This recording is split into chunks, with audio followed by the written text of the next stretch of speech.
तो यही इच्छा है कि स्वास्थ्य भी फ्री होना चाहिए, शिक्षा भी फ्री होनी चाहिए और जो यहाँ प्रॉपर्टीज़ की जो भी रजिस्ट्रीज हैं वो भी ओपन होनी चाहिए। एक रोज़गार पे बड़ा ज़बरदस्त काम होना चाहिए। साइंस की इंडस्ट्री है, साइंस हब बनाई जानी चाहिए, उसके ऊपर काम होना चाहिए। छोटे छोटे व्यापारी हैं उनको सब्सिडाइज़ करना चाहिए ताकि वो ईजिली काम कर सकें। स्किल्ड बेस्ड प्रोग्राम डेवलप किए जाएँ, बच्चों में स्किल के लिए प्रोत्साहन जागृत किया जाए, उनको उसको बुलाया जाए कि स्किल के लिए भी आप सीखो और उनको रोज़गार मुहैया कराया जाए। और कहीं ना कहीं फिर मैं अगेन एक बात करना चाहता हूँ, हमें चाइना मॉडल लाना पड़ेगा। हम तो चाइना से भी ज़्यादा जनसंख्या वाले देश बन गए हैं, यूथ बहुत है हमारे पास पावर बहुत है, हम कुछ भी कर सकते हैं।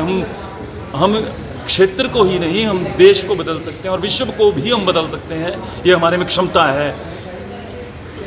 हो गई है पीर पर्वत सी पिघलनी चाहिए, इस हिमालय से एक और गंगा निकलनी चाहिए। मेरे सीने में ना सही तेरे सीने में ही सही, लगी है आग तो आग जलनी चाहिए। मेरा मकसद सिर्फ हंगामा खड़ा करना नहीं, मेरा मकसद है कि ये तस्वीर बदलनी चाहिए। हो गई है पीर पर्वत सी पिघलनी चाहिए। अंबाला के समाजसेवी धर्मेश सूद अंबाला छावनी में लागू GGO 179 रूल के खिलाफ सुप्रीम कोर्ट का दरवाजा खटखटाएंगे।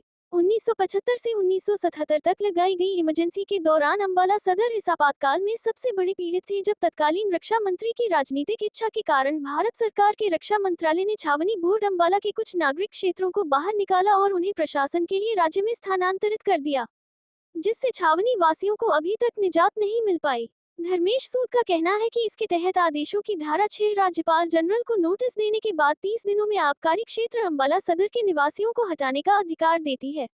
देश आजाद होने से आज तक जितने भी राजनीतिज्ञ ने अंबाला छावनी में चुनाव लड़ा, लेकिन यहाँ के निवासियों को फ्री होल्ड के नाम पर उनके वोट हथियाए और राज किया। वर्ष 1966 से आज तक विधानसभा में चुने गए राजनीतिक नेता पुरानी अनुदान संपत्तियों, पट्टेपर संपत्तियों और खाली भूमि को फ्री होल्ड में बदलने का वादा करने और उन्हें आबकारी क्षेत्र अंबाला सदर में भूमि और संपत्तियों का मालिक बनाने में राजनीतिक लाभ उठा रहे थे। राजनीतिक नेता इस तथ्य से अनजान है कि आबकारी क्षेत्र अंबाला सदर में भूमि और संपत्तियों को रक्षा मंत्रालय, भारत सरकार द्वारा फ्री होल्ड बनाया जा सकता है। आबकारी क्षेत्र अंबाला सदर में भूमि और संपत्ति पहले से ही फ्री होल्ड है, क्योंकि कब्जा करने वालों से वार्षिक किराया नहीं लिया जाता है।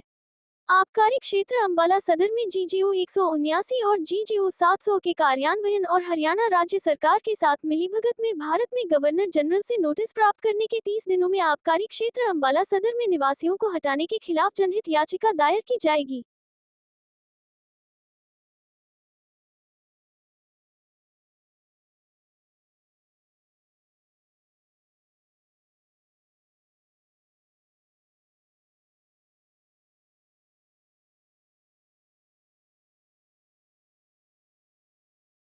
सर, मेरा नाम धर्मेश रिंकू सूद है। मैं बो गांव से बिलोंग करता हूं, जो अंबाला कैंट की जनता से बिलोंग करता है, अंबाला कैंट सदर की जनता से बिलोंग करता है, जिनके बारे में जड़ से किसी ने उसको ख़त्म करने की कोई ना तो सोची ना उनको शायद कोई समझ थी।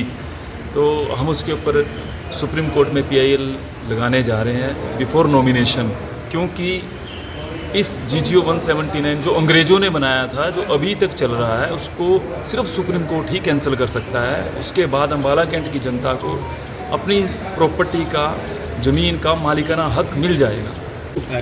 सर, वादे भी जो किए वो फ्री होल्ड के करते रहे। फ्री होल्ड तो ऑलरेडी है।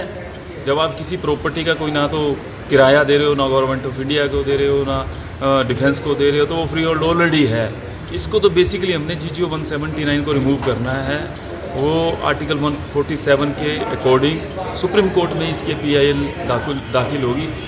शायद इससे पहले जितने भी विधानसभा प्रत्याशी रहे, उन लोगों ने इसकी रिसर्च ही नहीं की कि इसकी डेप्थ क्या है। हमारा जो सपना है कि विकसित भारत, प्रधानमंत्री मोदी जी ने भी कहा विकसित भारत, बहुत अच्छी बात है विकसित भारत। उसके लिए हमें हर शरीर का, अपने देश का हर अंग विकसित करना पड़ेगा। हम विकसित होंगे, हो जाएंगे, कोई बड़ी मुश्किल नहीं है, लेकिन उसके लिए सोचना होगा, विचार करना होगा, 100% सोचना होगा, उसके ऊपर इम्प्लीमेंटेशन होनी चाहिए।